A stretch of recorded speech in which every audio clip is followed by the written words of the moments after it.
বিশ্বনবী একবার আসরের নামাজের সেজদা লম্বা করে দিলেন। সাহাবারা বললেন, নবী নামাজের পরে ধরলেন, অসুস্থ হয়ে গেলেন নাকি, অথবা কোরআনের আয়াত সেজদা অবস্থায় নাজিল হয়ে গেল নাকি? আসরের সেজদা তো এত লম্বা করতে কখনো দেখি নাই রে নবী। বিশ্বনবী বললেন, না, অসুস্থ হই নাই, কোরআনের আয়াত নাজিল হয় নাই। আমি যখন সেজদায় লুটিয়ে পড়েছি, আমার কলিজার টুকরা নাতি হাসান আমার কাঁধের উপরে চেপে বসেছে। আমি যদি সেজদা থেকে মাথা উঠাই, হাসানের কষ্ট হয়ে যাবে, তাই আসরের একটা সেজদা আমি ইচ্ছা করেই লম্বা করে দিয়েছি। কি নবী ছিল, কি মায়া ছিল নাতিদের সাথে।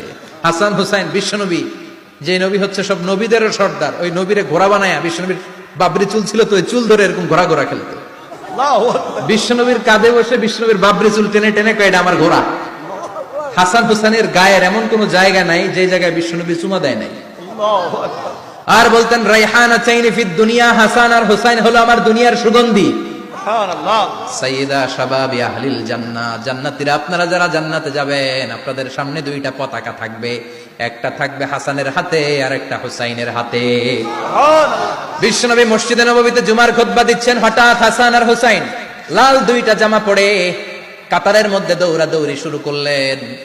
বিশ্বনবী খুতবা থামিয়ে দিলেন, মিম্বার থেকে নেমে হাসান হুসাইনকে দুই হাতে টানতে টানতে মিম্বারের উপরে নিয়ে আসলেন, যাতে মুসল্লিদের ডিস্টার্ব না হয়ে যায়।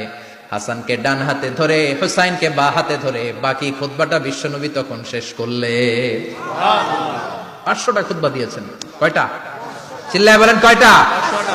আবার বিশ্বনবী জুমার খুতবা দিতে দাঁড়ালেন। এক সাহাবী এসে বসে বলল, বিশ্বনবী বললেন, কুম, দাঁড়াও, 2 রাকাত পড়ছো? সাহাবী কেন? পড়ি নাই। বিশ্বনবী বললেন, ইরকা রাকাতাইন, 2 রাকাত পড়ো। সাহাবী 2 রাকাত পড়া শুরু করলেন। বিশ্বনবী আবার খুতবা দেওয়া শুরু করলেন। খুতবার নিরবিচ্ছিন্নতাকে ভঙ্গ করে বিশ্বনবী তাকে দাঁড়াতে বললেন, 2 রাকাত নামাজ পড়তে বললেন। তার মানে খতিব সাহেব মন গড়া শুধু খুতবা দিয়ে যায় না, ডানে বায়ে কোথায় কি হচ্ছে সবকিছু নজরে রেখে, কন্ট্রোলে রেখে, সামাজিক সব সমস্যার কথাগুলো তুলে ধরে অসামাজিক কার্যকলাপের বিরুদ্ধে হুঙ্কার দিয়ে জুমার প্ল্যাটফর্মটাকে শক্তিশালী করাই হচ্ছে একজনের খতিবের দায়িত্ব। চিল্লায় এখন ঠিক কিনা? এ কাজই করেছেন বিশ্বনবী 500টা খুতবায়।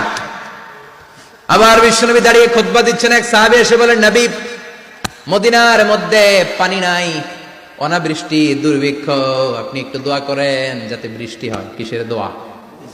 বিশ্বনবী জুমার খুতবা থামিয়ে দিলেন, খুতবা দিচ্ছিলেন, খুতবা থামিয়ে দোয়া করলেন, আল্লাহুম্মা আসকিনা, আল্লাহুম্মা আসকিনা ইয়া গাউস আগিসনা।